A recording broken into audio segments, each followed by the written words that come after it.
Yeah, it's good to be back. It's good to be here with you guys. Good afternoon, good morning, good evening, wherever you find yourself. Welcome to another video here on the channel Me Plus You is Us. And my name is Kwame. And today I'm here alone because the thing I'm about to discuss with you, as you've already seen in the title, I believe is something that I have done the most learning on. And I believe that it's something that I would want to share with you. In the last 7 years, I've had to learn and relearn the hard way and rediscovered that over and over that these things I'm about to share with you don't ever stop. You keep learning and you keep relearning and it never stops. So you're having an argument with your partner and, tempers are high, you're not thinking straight, it's uncomfortable, and then you say or do something that just escalate the whole situation. And most of the time, sometimes you're aware and you're vindictive and you do it because you're angry.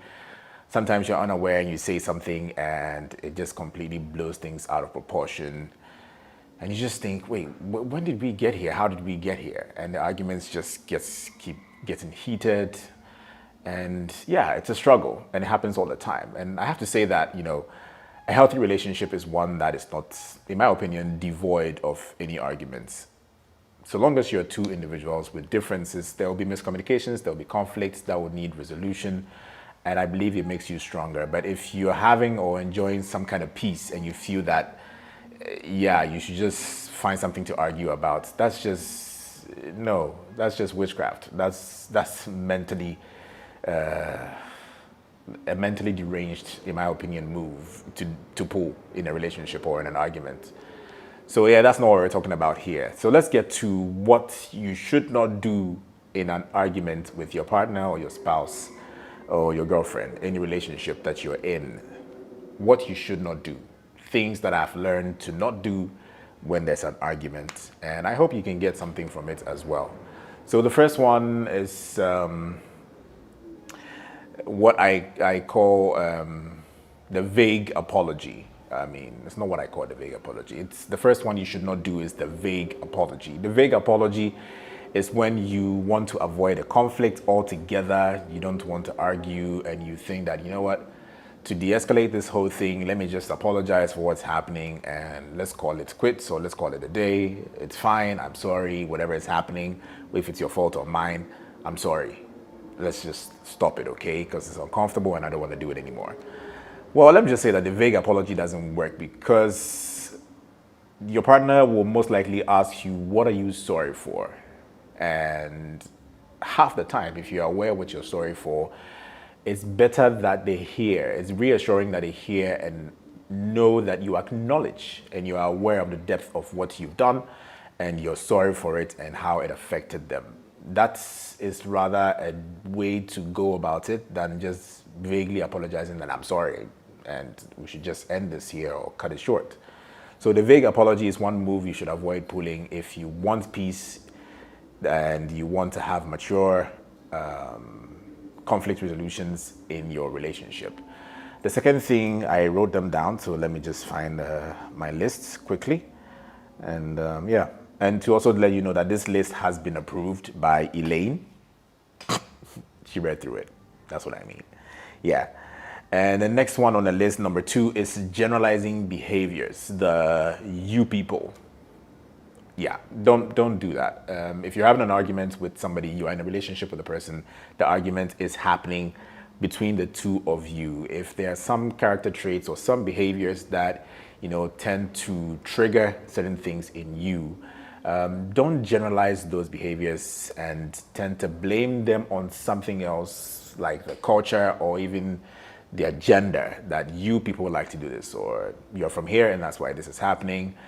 That will just bring a whole different discussion or a whole different aspects or different, matter into the whole argument, and you do not want that when you're having an argument by generalizing behaviors that is a thing you people do. And it's something that it's judgmental. Yes, the word I was looking for was judgmental. It's just, this is based on stereotypes and prejudice, and you don't want to say it's a woman thing or it's a It's a Dutch thing. I'm in an interracial relationship, or it's a you people thing. Don't do it. It's not fair to the argument, and it will not move it forward in any way. So don't generalize arguments. Don't generalize behaviors when you're having arguments. And yeah, let's go to the third one. Utilizing or using the infinites, where these words always and never come out of your mouth. You never do this. You're always doing this. And that is why we're here, or that is why we're having this argument. It's so annoying. You're always doing that. You're never doing this. Using the infinites, for me, I've realized tends to push the person to the wall to find reason to defend themselves and argue that, no, I've not been doing this, or I've not done this, and why should you say I always do this? There's some moments I've done it, I admit, but it's not a reason why we should be doing this or doing that. It never moves the thing forward. And using always is also a negative affirmation to be even projecting on your partner in the first place. If it's something the person does, often does, not always, often is a better way to put it, then yeah, it's better to choose your words wisely in this sense, that you always do this and you never do this. It makes them defensive and yeah, prolongs the whole argument. It might even increase the tempers and make things escalate even further. So avoid the infinite, always and never.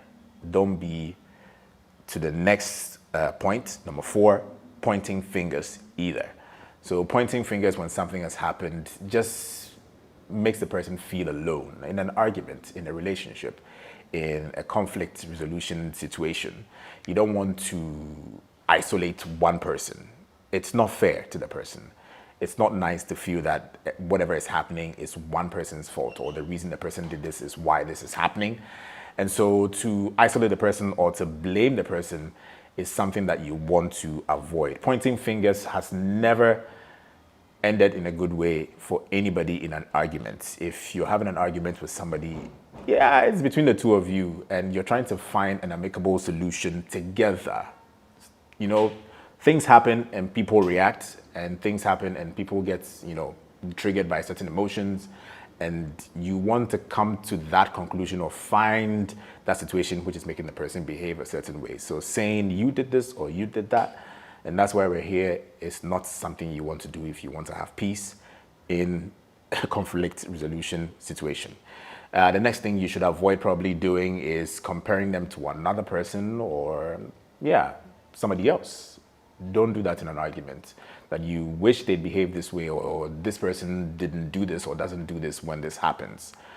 It is also another isolation tactic, or just putting them in a situation where they just feel that you don't even value them for who they are, and you're comparing them to another person and you wish you had that. I mean, you can't have a perfect human, or you can't have perfection in people's behaviors, and you committed to doing this with a person, and you can't at every least chance compare them to another person when you're having an argument. So avoid doing that if you don't want any trouble.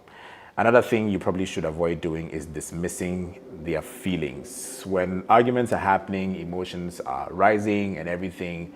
And for me, for example, I tend to border on the rational or logical tangent when there's an argument, and feelings often, don't come in when some of the arguments are happening. And somebody might be feeling a certain way for some reason, and you think that because you don't feel that way about the whole situation, they can't feel that way about the situation, and you think that they are making it up or they're being too emotional about the situation, which is also something which is really hurtful and disrespectful, and it makes people not even want to share in the first place. So please avoid dismissing feelings, because it makes people hold back, it makes people crawl back into their shells, and ultimately when people hold back and not talk a lot, you realize that it's going to affect you in so many other ways. It's going to dig an even deeper trench for you guys to not be able to cross in the long run. So please avoid dismissing your partner's feelings when you're having an argument. The next thing you should not do is probably ending the conversation abruptly when it's getting too uncomfortable and you think that it's just, I don't feel like, continuing this. You want to call time out. Please let the person know that where this has gotten to at the moment, I'm struggling to continue, and I would love that I would need time, or I could get time to think things through, calm down a little bit, and then we can continue the conversation. But you should also follow up on that timeout that you've called. Don't let the person come back to you to ask if you're okay now and we can continue the conversation where we left it off. So please, if you want to call timeout, don't just end the conversation abruptly like, you know what, I'm not doing this anymore and I'm done. Don't talk to me and you're gone. No, that is also disrespectful to the person. You are just intolerant, and yeah, it's not a good thing to do. And that also leads to walking away from them. That's an action that often follows. Don't walk away from the person. That's also very disrespectful, and you don't want to do that in an argument. And the next thing you should probably avoid doing is, or saying, is that it's fine, never mind. That you never understand it or you don't understand, so it's not even necessary for me to continue explaining. So that's very condescending, and it makes them feel that they're not intelligent enough or emotionally mature enough to understand your stance, when it's probably you not knowing how to explain it properly.